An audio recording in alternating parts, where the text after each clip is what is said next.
میرے ساتھ موجود ہے financial commissioner health Atal Dulloo ji. Sir خیر مقدم ہے آپ کا. جس طرح سے آپ کی طرف سے اعلان کیا گیا کہ ہیلتھ انشورنس دی جائے گی جموں کشمیر کے عوام کو، کس حد تک وہ لوگوں تک فی الحال پہنچی ہے اور کیا کیا فائدے ہیں؟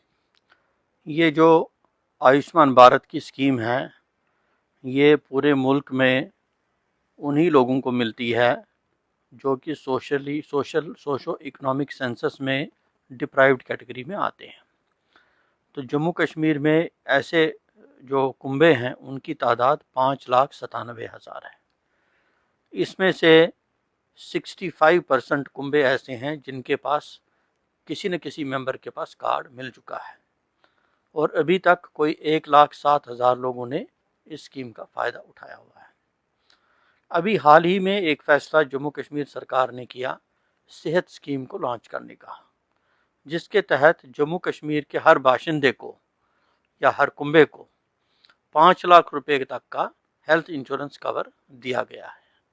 یہ 26 دسمبر کو آنریبل پرائم منسٹر صاحب نے اس کا افتتاح کیا. تو ابھی تک کچھ ہم کو 21-22 لاکھ لوگوں نے اس کے لیے رجسٹر کیا ہوا ہے، جس میں سے لگ بھگ 4 لاکھ لوگوں کو گولڈن کارڈ مل چکا ہے، اور ابھی تک 2,225 لوگوں نے اس کا فائدہ بھی اٹھایا ہوا ہے. تو لیکن یہ میں مانتا ہوں کہ ابھی کیونکہ یہ نئی اسکیم ہے، ابھی گولڈن کارڈ بن رہے ہیں، ہم کو کافی زیادہ تعداد میں گولڈن کارڈ بنانے ہیں. ہم کو کوآپریشن چاہے لوگوں کا کہ رجسٹریشن کے لیے آئیں، رجسٹریشن بڑھانی ہے. سر میرا سوال رہے گا اسی چیز کو لے کے، کس طرح رجسٹریشن ہوتی ہے، کیا پروسیجر ہے؟ اور دوسری بات، لوگوں کی شکایت رہتی ہے کہ ہم جاتے ہیں لائنوں میں قطاروں میں رجسٹریشن کرنے کے لیے، لیکن ایک تو باری نہیں، دوسرا وہ ڈاکیومنٹ مانگے جاتے ہیں جو ان لوگوں کے پاس نہیں.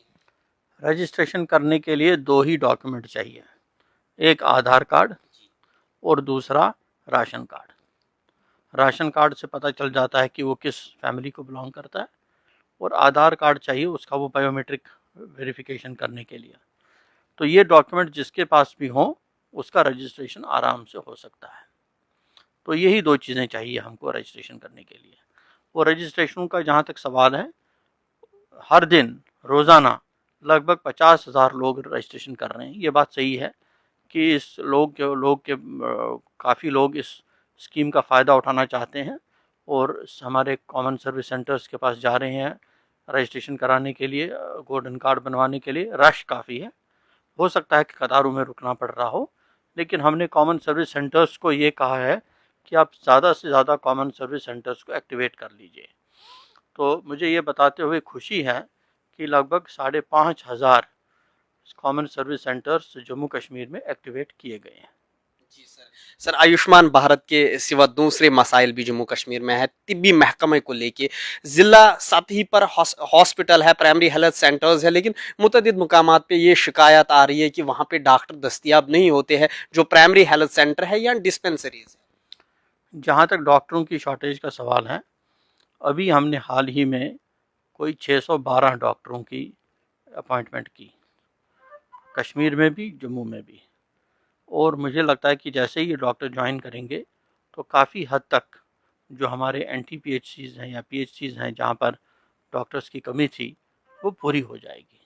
اور اگر کچھ ڈاکٹرز اس میں سے جوائن نہیں کرتے ہیں تو ہم ویٹنگ لسٹ کو آپریٹ کریں گے اور وہاں پر ڈاکٹر پرووائڈ کریں گے.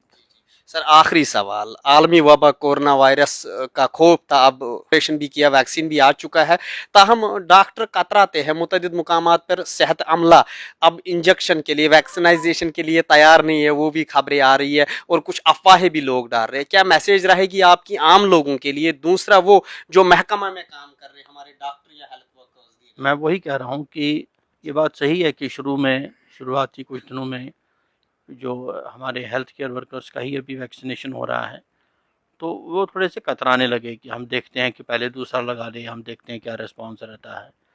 ابھی تک ہم نے کوئی 12,000 لوگوں کا ویکسینیشن یہاں پر کیا ہے ایک ہفتے میں، اور 12,000 میں سے ایک بھی ہم کو جس کو کہتے ہیں ایڈورس ایونٹس فالوئنگ ایمیونائزیشن، کوئی ریئیکشن یا کچھ اس طریقے کی نہیں پائی گئی ہے. تو اس سے یہ ثابت ہوتا ہے کہ جو ویکسین لگائی جا رہی ہے یہ پوری طرح سے سیف ہے. سائنٹسٹس نے بار بار کہا ہے کہ یہ ویکسین ایفیکٹو بھی ہے، یہ ایمیون ریسپانس جنریٹ کرتی ہے جس کی وجہ سے لوگوں میں وہ قوت ڈیولپ ہوتی ہے کہ وہ کووڈ کا سامنا کر سکیں.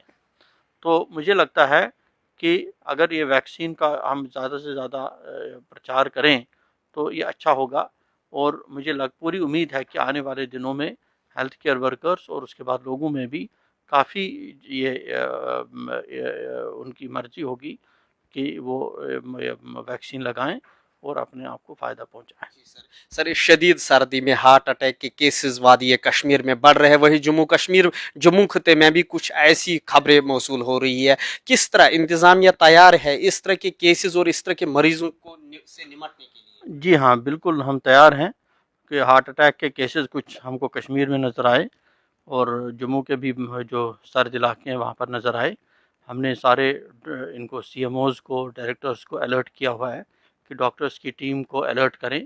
ہمارے ڈسٹرکٹ ہاسپٹلس میں ایمرجنسی ریسسیٹیشن رومز ہیں کہ اگر کوئی ہارٹ اٹیک والا کوئی کیس آئے تو اس کو کیسے ریسسیٹیٹ کرنا ہے، اس کی ٹریننگ اچھی طرح سے ڈاکٹرز کو دی جا چکی ہے. ہماری کوشش ہوگی کہ اس کو اور مستحکم بنایا جائے تاکہ اس طریقے کا کوئی جان ہم کو نہ گنوانی پڑے. جی شکریہ جی بات کرنے کے لیے. یہ تھے ہمارے ساتھ financial commissioner health and medical education Jammu Kashmir Atal Dulloo ji, جنہوں نے ہمیں جانکاری دی کہ کس طرح سے جموں کشمیر انتظامیہ خاص کر محکمہ ہیلتھ نمٹنے کے لیے تیار ہے، خاص کر ہارٹ اٹیک ہو یا عالمی وبا کورونا وائرس. وہی انہوں نے دیگر اسکیموں کے بارے میں بھی جانکاری دی اور عوام سے اپیل کی کہ وہ انتظامیہ کے ساتھ کوآپریٹ کرے. ETV بھارت اردو کے لیے جموں سے میں محمد اشرف.